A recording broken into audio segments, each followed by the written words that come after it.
ہند میں انوکھا مرکز تحفظ دین، یہ دل کا ترجمہ ہے مرکز میرے دوستو، ایک مرتبہ لکھا ہے کہ پڑوس کے ملک کے ایک بڑے محدث گزرے، حضرت مولانا رسول خان صاحب رحمہ اللہ.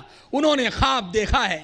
اور خواب کیا دیکھتے ہیں؟ اللہ کے نبی علیہ السلام موجود ہے، اللہ کے نبی علیہ السلام اور دیگر صحابہ بھی موجود ہے. ایک دستار لائی گئی اور ابو بکر صدیق سے اللہ کے نبی نے فرمایا، اے ابو بکر، عطا اللہ شاہ بخاری بھی بیٹھے ہوئے ہیں، عطا اللہ کو یہ دستار باندھ دو. ابو بکر صدیق رضی اللہ تعالیٰ عنہ اٹھے اور حضرت عطا اللہ شاہ بخاری کو دستار باندھنے لگے. میرے دوستو، پھر خود یہ محدث خواب کی تعبیر بیان کرتے ہیں. بتاؤ، یہ خواب میں ابو بکر ہی کو کیوں کہا گیا؟ اللہ کے نبی نے کیوں کہا اے ابو بکر جاؤ اور عطا اللہ شاہ بخاری کو دستار باندھو؟ تو خود کہتے ہیں اللہ کے نبی یہ بتانا چاہتے ہیں کہ میرے دور میں جب نبوت کا دعویٰ اسود انسی نے کیا تھا تو فیروز دیلمی نے اس کا کام تمام کیا تھا.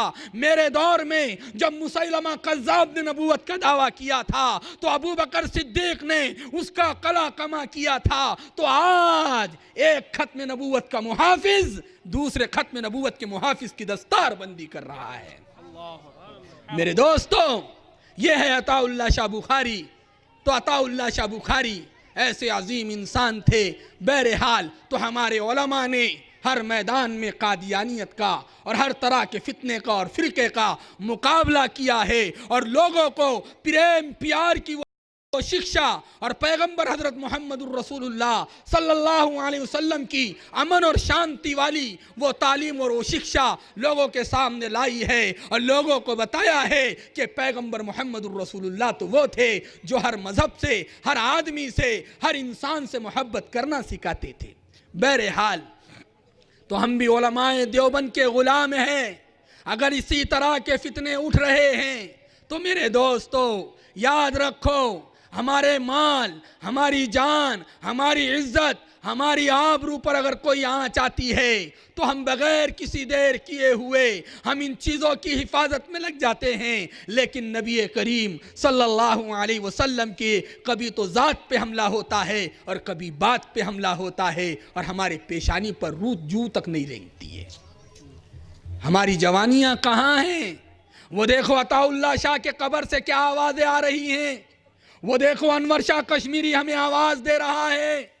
وہ دیکھو گنبد خضرا سے محمد الرسول اللہ ہمیں آواز دے رہے ہیں کہ لوگوں حرص یاد رکھنا، اللہ کے نبی نے فرمایا کہ میں نے تم کو یہ فرما دیا تھا، میں نے تم کو یہ خبر دے دی تھی، انہو سیکون ثلاثون کذابون یزعم انہو نبی اللہ، کہ ان میں سے ہر ایک یہ دعویٰ کرے گا کہ میرے بعد 30 جھوٹے نبوت کے دعوے دار کھڑے ہوں گے اور ان میں سے ہر ایک یہ دعویٰ کرے گا کہ وہ اللہ کا نبی ہے.